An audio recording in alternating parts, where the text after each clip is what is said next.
Now, your most accurate forecast with WJBF Live Viper 6 in partnership with AECOM, built to deliver a better world. A very good Sunday morning. Hope you're having a great day so far. We started out with a much foggier view on our Jiffy Lube Skyview network cameras earlier in the morning, but now as we look down Washington Road, it's clearing out just a little bit. Still cloudy out there, but it looks like the fog is dropping off as we start to get some more sunlight.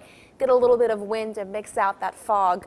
It's muggy, it's mild, warm this morning, upper 60s and low 70s across the area.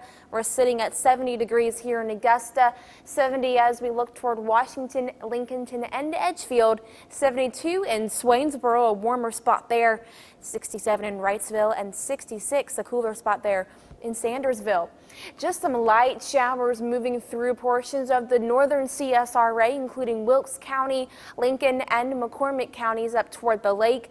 Elsewhere, we are dry this morning, and we'll stay dry for the better part of the day.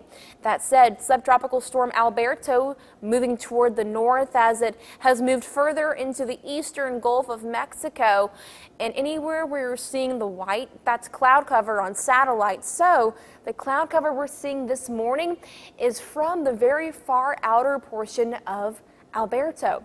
Alberto will continue moving off to the north and slowly turn toward the north and west slightly, likely making landfall somewhere along the Florida Panhandle Monday afternoon, weakening into a tropical depression as it heads further inland throughout the day, Tuesday and into Wednesday. As far as the impacts on the CSRA, heavy rain, storms, and isolated flooding all possible. This track here showing you where the center of Alberto could be as we look into the future, but the moisture and the rain associated with Alberto will extend far beyond the cone here.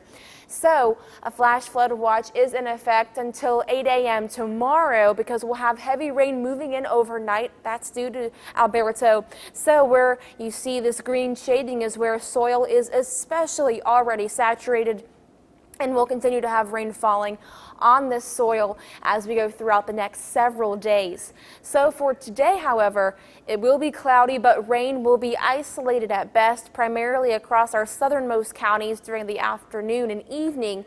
High temperatures in the upper 70s to low and mid 80s. Overnight, mild and muggy and cloudy with overnight lows in the upper 60s and low 70s. Widespread rain begins to push through overnight, and it will continue throughout Memorial Day tomorrow. Overcast, muggy, that widespread tropical rain moving through. Highs will be in the low and mid 80s. So for today, clouds as we get that outer portion of Alberto nearing closer and closer, but the best chance for rain will be across our southernmost counties in the afternoon and evening. There's the widespread rain moving in through in the yellow. This is midnight tonight, so that's why we have that flash flood watch in effect, and especially given overnight hours, driving period is dangerous or can be dangerous overnight. And when you add on rainfall and already wet soil and roads, that could also be a concern. We'll have rain moving through tomorrow as you see subtropical storm Alberto there off on the left side of the screen, moving through Alabama, weakening into a low pressure system, a depression. So we'll still have some showers moving through Tuesday. The coverage of rain tomorrow and on Tuesday, around 80% of the viewing area going to be seeing rain throughout the day. A similar story for Wednesday and Thursday, 70% coverage of showers and storms. Coverage of rain will slightly drop off for Friday and for Saturday as slightly drier weather moves in, but overall rain, a couple of storms, and humid warm air is the story for the next 7 days.